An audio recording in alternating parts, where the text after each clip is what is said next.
Bonjour chers amis, vous êtes sur la page de la famille épanouie et vous êtes en train de suivre l'émission Communication familiale. Nous vous souhaitons bienvenue et bonne attention.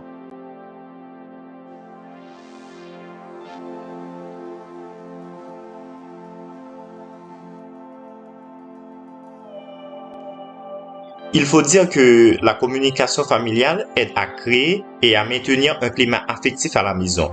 De plus, elle aide ses membres à exprimer leurs émotions, leurs sentiments et leurs préoccupations d'une manière saine. Cette série de formations sur la communication familiale comporte 7 chapitres, présentés en 14 vidéos. Dans ce premier chapitre, nous allons voir 10 conseils pour mieux communiquer dans la famille. Numéro 1, parler. Numéro 2, apprendre à s'écouter. Numéro 3, aider à exprimer ses émotions. Numéro 4, instaurer un climat de confiance. Numéro 5, apprendre à se respecter. Numéro 6, chercher la négociation plutôt que la confrontation.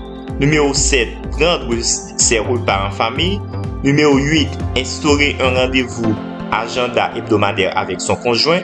Numéro 9, apprendre la communication positive. Numéro 10, faites-vous aider. Mais dans cette vidéo, nous allons voir les 5 premiers points. Parler, apprendre à s'écouter, aider à exprimer ses émotions, instaurer un climat de confiance, apprendre à se respecter.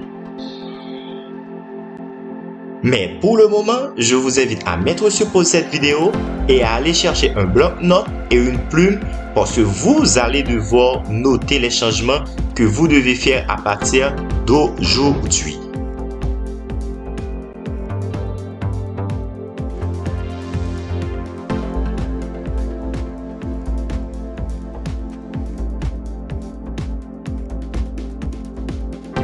Numéro 1, parler. Cela peut paraître évident, mais lorsqu'on a des ados à la maison, pas facile parfois de les comprendre, tant leur silence peut être pesant et lourd de sous-entendus difficiles à déchiffrer. Une mouboudeuse peut tout à la fois tout vouloir dire. Non, je ne sais pas, ou même pourquoi pas, oui avec plaisir. Même chose entre conjoints. Une bonne dispute est parfois plus bénéfique que des non-dits ou des SMS qui peuvent être mal interprétés. Si l'on tient vraiment au bien-être de sa famille, il faut dire exactement ce qui nous dérange, ce que l'on voudrait et ce que l'on veut éviter. Refouler ses émotions ne fait que créer un sentiment de frustration chez soi. Et l'accumulation de frustration est fatale pour la communication, car elle est explosive et elle entrave la communication positive au sein de la famille. Alors, il faut noter sans rancune ce que nous avons à dire et chercher ou créer un moment favorable au dialogue pour le dire. Pour passer son message, il faut employer un ton sûr et affectueux, avec des mots clairs qui ne laissent pas de possibles mésinterprétations. Par exemple, après avoir fait l'amour durant un repas, tu lui dis avec tendresse et de ton sûr: « Chérie, tu as pris plaisir aujourd'hui à me rabaisser? Parce qu'aujourd'hui, dans le salon, quand tu me parlais, j'avais ce sentiment et je me sentais mal. » Il n'est pas normal de dormir sur une mésentente. Il faut toujours clarifier avant de dormir. Si le moment de discuter ne se présente pas, il faut le créer. Si vous avez peur de discuter avec votre conjoint, le problème est grave parce que cela n'est pas normal. Si vous avez peur de discuter avec votre conjoint, attendez-vous à discuter avec lui. Numéro 2, apprendre à s'écouter. Si vous aimez votre conjoint, vous devez être capable de l'écouter. Sinon, vous allez créer un monstre et ce ne sera pas profitable pour votre relation. Il est impératif d'écouter votre conjoint pour connaître exactement le fond de ses pensées, pour connaître sa perception des faits, pour pouvoir vous évaluer dans la relation et également pour pouvoir évaluer votre relation. Si vous n'écoutez pas votre conjoint, il le verra. Et si ce comportement est répétitif, il arrivera un moment où votre conjoint ne trouvera plus aucun intérêt à communiquer ou à vous écouter. Là, vous perdrez tout le contrôle de votre relation. Ainsi, vous commencerez à subir la relation. Or, vous devrez vivre cette relation. Pour une bonne écoute, il faut avoir au moins les comportements suivants. Il faut prêter attention à ce que dit votre conjoint, sa façon de le dire et les gestes qu'il fait pour le dire pour comprendre exactement ce qu'il veut dire et ce qu'il ressent. Il ne faut pas fuir ni interrompre la discussion. Il faut laisser s'exprimer la personne et réagir que lorsque demandé. Il ne faut pas se faire des idées préconçues en l'écoutant, ni il ne faut pas préparer sa réponse pendant que l'autre parle. Sinon, vous allez perdre l'essence de ses paroles. Si vous ne comprenez pas un élément ou une partie de ses paroles, posez-lui des questions de façon à inciter une réponse douce et calme. L'écoute est un point clé dans la communication. Elle est importante même quand vous êtes celui qui exprime vos émotions, car le point de vue de l'autre peut vous aider à améliorer la situation, à évaluer le niveau de transmission du message et à vous permettre de voir s'il y a eu des malentendus et à être plus performant dans vos approches.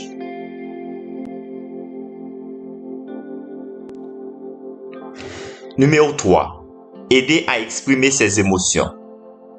On peut penser que ce conseil n'est valable que pour les enfants.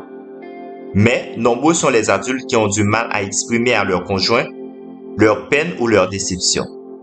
Par exemple, un enfant timide et introverti aura du mal à exprimer ses désirs ou ses frustrations, qui pourront avoir à l'âge adulte parfois de lourdes conséquences.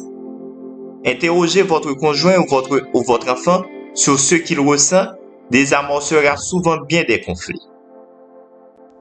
Beaucoup de personnes ne peuvent pas à elles-mêmes dire exactement ce qui les ronge.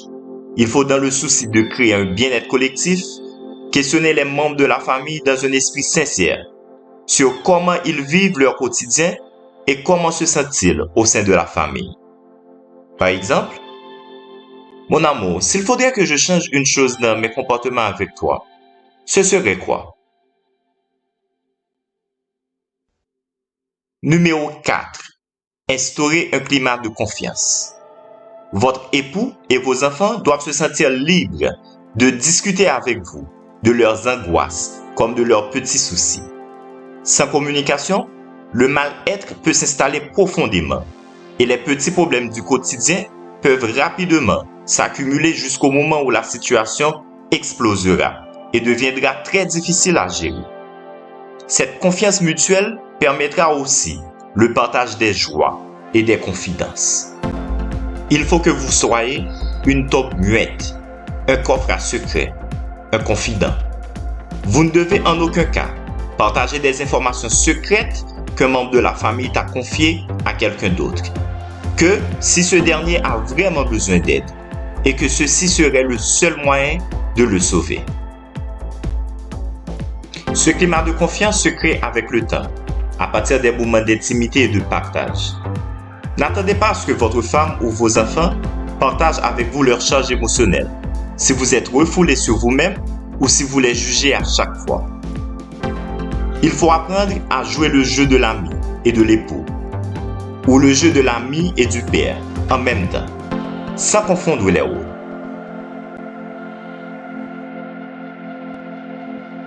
Numéro 5. Apprendre à se respecter. Il existe au sein d'une famille autant de caractères que de membres qui la composent.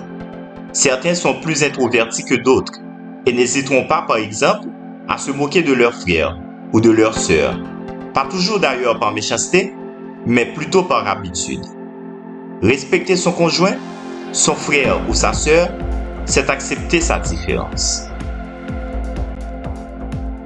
Ne vous croyez jamais supérieur à votre époux ou à vos enfants. Vous êtes simplement différent. Utilisez cette différence pour créer une force, votre force. D'ailleurs, si vous ne respectez pas les membres de votre famille, vos amis et vos connaissances feront de même. Ne laissez jamais une ère supérieure de colère, de frustration ou de contrariété vous poussez à dire une chose à votre conjoint ou à vos enfants qui pourra les blesser. Ne dites jamais un propos obscène à un membre de la famille, ni aucun autre mot qui peut atteindre leur personne, car vous ne pourrez plus jamais rentrer ce mot. Ne faites jamais à un membre de la famille ce dont vous n'aimeriez pas que l'on vous fasse. Le respect est autant verbal que gestuel, encore plus comportemental. Agissez avec les membres de votre famille comme vous aimeriez qu'ils agissent avec vous. Même s'ils fassent le contraire, vous finirez par les influencer de façon positive.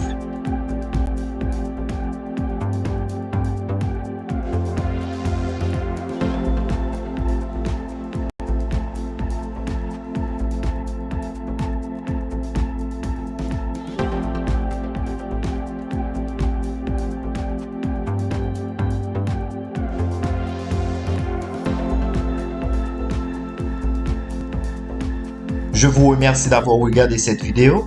J'espère qu'elle vous a plu et que vous avez appris beaucoup de choses.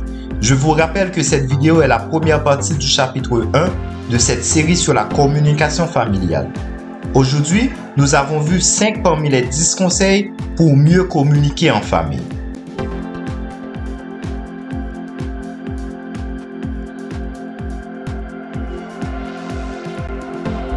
Je vous invite à aimer cette vidéo et à abonner à la page. En activant la cloche des notifications, vous allez recevoir toutes les notifications de nos nouvelles vidéos. Aussi, je vous invite à partager cette vidéo à votre conjoint et à vos amis, afin de créer ensemble un milieu de vie plus agréable dans chaque famille.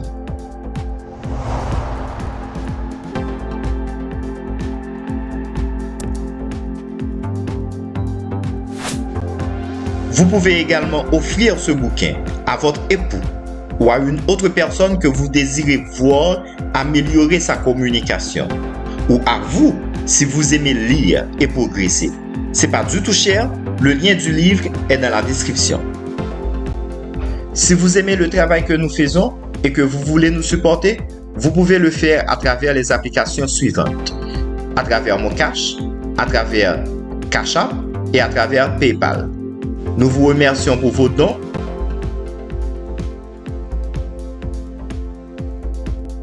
Et nous vous disons merci d'avoir regardé la vidéo. Merci de nous avoir supportés. Nous continuerons à apporter de la lumière dans votre vie. À la prochaine.